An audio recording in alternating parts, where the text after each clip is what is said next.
这个应该是最常说没兴趣的人。来，如果今天男生跟你邀，你会说没兴趣的话，通常是什么原因呢？可能一直我明明不喜欢，就是不喜欢，就是跟你合不来，就是说还是继续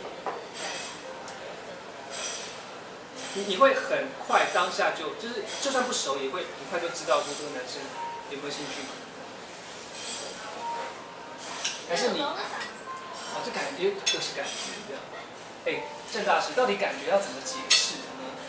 所以重点来了，大家就要知道，你不是对这个活动没有兴趣，你是对这个男人没有兴趣。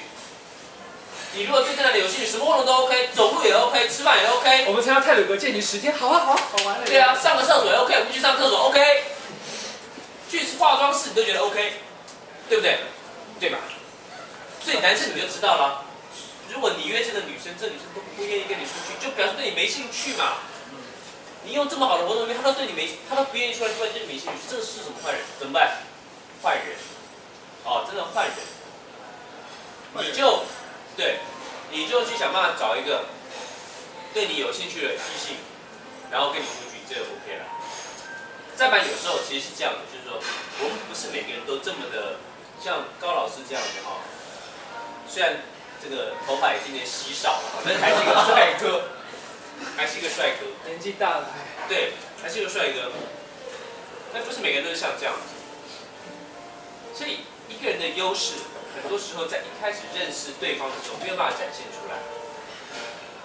这个时候，你如果用一些对方很感兴趣的活动，那么对方因为跟你同样去参加那个活动，他对你没有兴趣哦，但是他对那个活动有兴趣。但是他跟你一起去参加那个活动的时候，你们的互动就会变多。好，于是呢，我的建议是，你就尽量跟对方聊天。你跟对方聊天的时候，你发现，原来他喜欢类似像那种雕刻艺术，你就找他去朱宁美术馆。你发现他喜欢那种热闹的，喜欢热舞的，你就找他去看那些热舞的表演。你发现他喜欢那种静态的活动，你发现他喜欢那些热闹活动，你就找他去练活动。所以他一开始的时候，可能对你这个人没有兴趣，但是他对那个活动有兴趣，于是他就会愿意跟你去看那个活动。他以为他一开始是对那个活动有兴趣，但是因为你去参加那个活动，参加活动的过程中，你会一起坐车，有可能一起吃饭，看活动之后可能一起聊聊天，走路回家。他在这些其他的过程里头，因为参加这个活动，所以跟你有更多接触，所以对你感到有兴趣。于是呢，我的建议就是，最好的方式就是你跟对方聊天的过程中，发现对方喜欢什么，你就投其所好，找他去参加那个活动，然后跟他一起去，邀约他，让他在这些过程中对你感到更多的了解，对你有兴趣。可是，如果你做了这么多，你都尽了最大的努力，结果发现他像条死鱼一样，就跟你讲话的时候就爱理不理的，只对这个活动有兴趣，那么怎么办？坏人呐，坏人呐，真的，你要去找到那个跟你自己兴趣相投的，跟你讲话聊天有趣的，这才是最好的方式。但是我的意思不是说你就完全摆烂，这样你就保持你原本这个样子，你就不用改变，不是的。如果你发现你约每一个女生都不愿意跟你出去，你如果约每一个异性出去玩的时候都不开心，聊天都没有话题，你知道问题在哪里吗？问题在你自己。所以你必须要做某种程度的改变，提升你自己。有没有问题呢？我有问题。那因为目前情况就是。已经有付钱情况了。我现在是要盯着。那我讲其他好了。就有一种情况就是，因为我们现在讲都是1对1的情况邀约嘛。那假如说就是有一个女生很漂亮，其他男生大家注意到，很多女生会跟我讲说，怎么吸引到这个男生？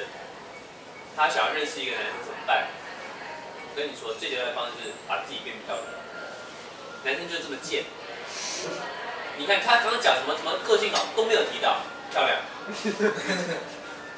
对，然后但你也不用觉得说很沮丧，就说哎呦这男生要漂亮，可是我没有很漂亮。但是你要知道，男生其实很笨，知道吗？就是每个人他的，马英九为什么跟他老婆结？那他老婆漂亮不漂亮吗？我们就不漂亮，但他觉得 OK 就好啦。就是说，每个人对所谓漂亮的定义是不一样的。很多人他会觉得说，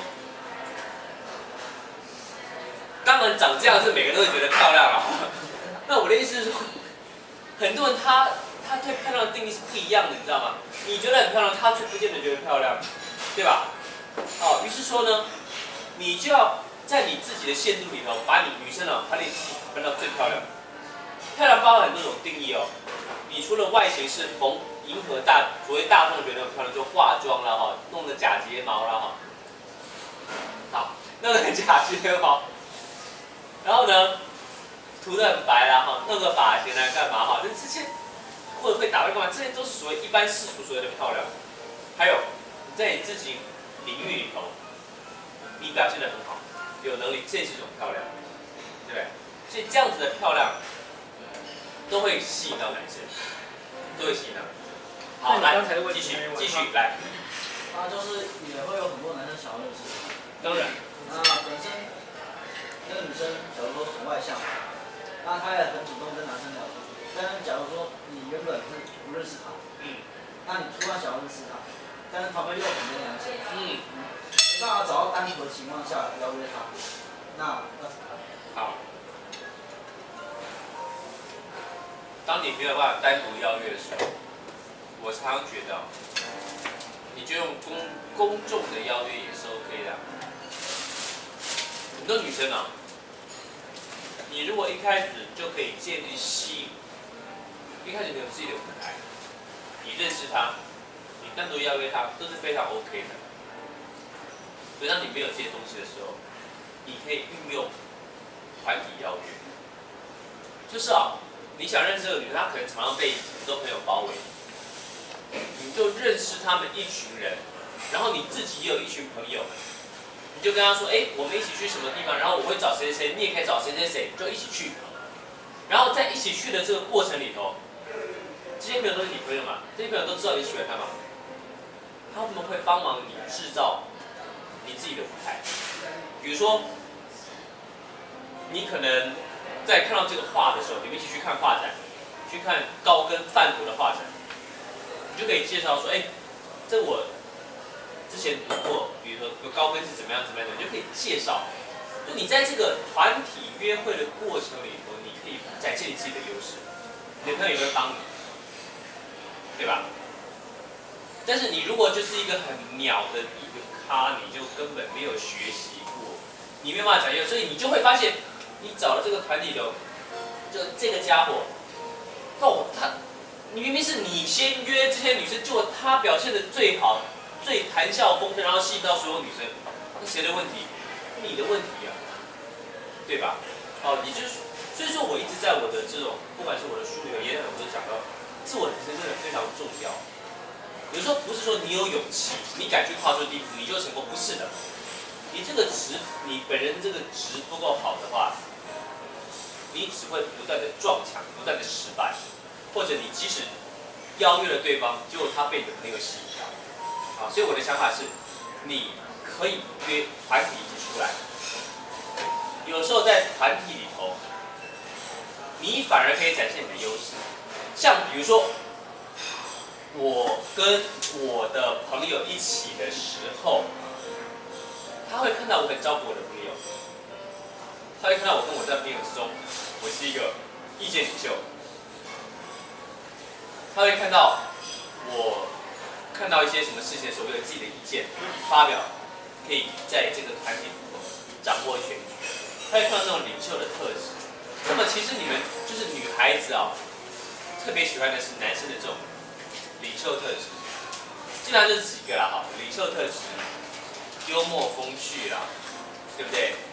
对你们温柔体贴啦，大概就这几个。你还有什么？说真的，你们女生大概就喜欢这些，对不对？所以男生帅，对，帅这个没有办法改变了那基本上帅也是一个，是吧？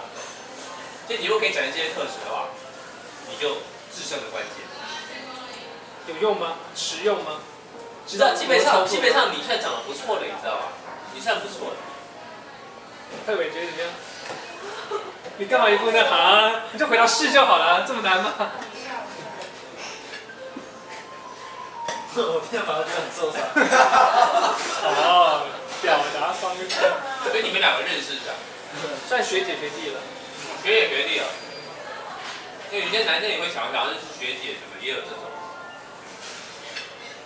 那然后男生就会想说啊，学姐哦，那可是一般来说好像学姐都不会喜欢学弟啊什么之类的。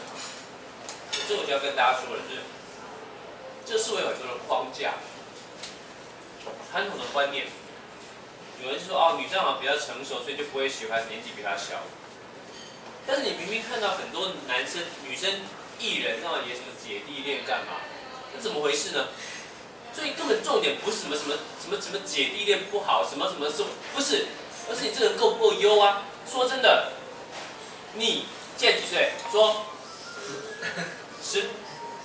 16岁，金城武要你要不要？哎，不要了，说要了，这样我梗没办法接嘛。吴尊要你要不要？可以了，可以考虑好。罗志祥好了啦。好了，罗志祥，哎，罗志祥跟他差了几岁？差了10岁啊，那11岁啊，15岁啊，要不要？要。这重点是什么？重点是你这个人够不够优嘛？你优的话，你就完全克服了这种社会的这种框架啦，对吧？就这个意思。